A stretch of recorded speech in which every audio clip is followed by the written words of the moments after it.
ಒಂದಾನೊಂದು ಕಾಲದಲ್ಲಿ ದಟ್ಟವಾದ ಕಾಡಿನಲ್ಲಿ ದೊಡ್ಡ ಆನೆಯೊಂದು ವಾಸವಾಗಿರುತ್ತೆ. ಆ ಆನೆಗೆ ತನ್ನ ಆಕಾರ ಮತ್ತು ಶಕ್ತಿಯ ಬಗ್ಗೆ ತುಂಬ ಗರ್ವವಿತ್ತು. ಒಂದು ದಿನ ಆನೆ ಕಾಡಿನಲ್ಲಿ ನಡೆದಾಡುತ್ತಿರುವಾಗ ಒಂದು ಚಿಕ್ಕ ಇರುವೆ ಒಂದೇ ಅಕ್ಕಿಯನ್ನು ಒತ್ತೊಯ್ಯುತ್ತಿರುವುದು ಕಂಡುಬರುತ್ತೆ. ಆನೆ ಜೋರಾಗಿ ನಕ್ಕು, ಓ ಚಿಕ್ಕ ಇರುವೆ, ನೀನು ನೋಡೋದಕ್ಕೆ ಎಷ್ಟು ಚಿಕ್ಕದಾಗಿದ್ದೀಯ, ಬಲಹೀನವಾಗಿದ್ದೀಯ. ನನ್ನಂತ ದೊಡ್ಡ ಕೆಲಸಗಳು ನಿನ್ಗೆ ಮಾಡಲು ಸಾಧ್ಯವಾಗೋದಿಲ್ಲ ಎಂದು ಆನೆ ಇರುವೆಗೆ ಹೇಳುತ್ತೆ. ಇರುವೆಗೆ ತುಂಬಾನೇ ನೋವಾಗುತ್ತೆ, ಆದರೆ ಏನೂ ಹೇಳೋದಿಲ್ಲ. ಆನೆ ಪ್ರತಿದಿನಾನೂ ಇದೇ ಥರ ಇರುವೆಯ ಚಿಕ್ಕದಾದ ದೇಹವನ್ನು ನೋಡಿ ಹಾಸ್ಯ ಮಾಡುತ್ತಿತ್ತು. ಒಂದಿನ ಇರುವೆ, ನಾನು ಚಿಕ್ಕದಾದರೂ ಈ ಗರ್ವಿತವನಿಗೆ ಪಾಠ ಕಲಿಸಬೇಕು ಎಂದು ನಿಶ್ಚಯಿಸುತ್ತೆ. ಮರುದಿನ ಬೆಳಗ್ಗೆ ಆನೆ ಮರದಡಿಯಲ್ಲಿ ನಿದ್ದೆ ಮಾಡ್ತಾ ಇರೋದನ್ನ ಇರುವೆ ನೋಡುತ್ತೆ. ನಿಧಾನವಾಗಿ ಆನೆ ಮೂಗಿನ ಒಳಗಡೆ ಇರುವೆ ಹೋಗುತ್ತೆ.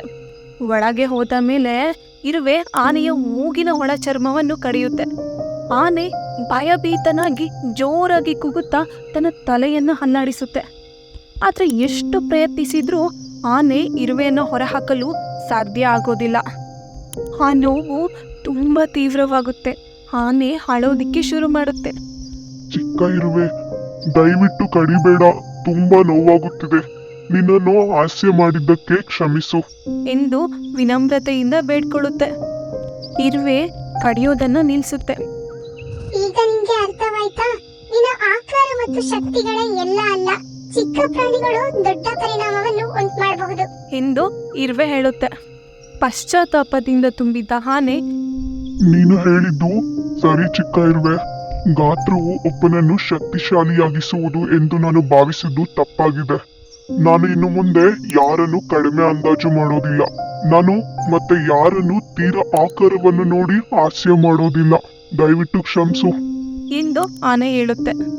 ಆ ದಿನದಿಂದ ಆನೆ ಮತ್ತು ಇರುವೆ ಒಳ್ಳೆ ಸ್ನೇಹಿತರಾಗ್ತಾರೆ. ಆನೆಯು ದಯೆ ಮತ್ತು ವಿನಮ್ರತೆಯನ್ನು ಕಲಿಯುತ್ತೆ ಮತ್ತು ಇರುವೆಯನ್ನು ಕಾಡಿನ ಎಲ್ಲ ಪ್ರಾಣಿಗಳು ಗೌರವಿಸಲಾಗುತ್ತೆ.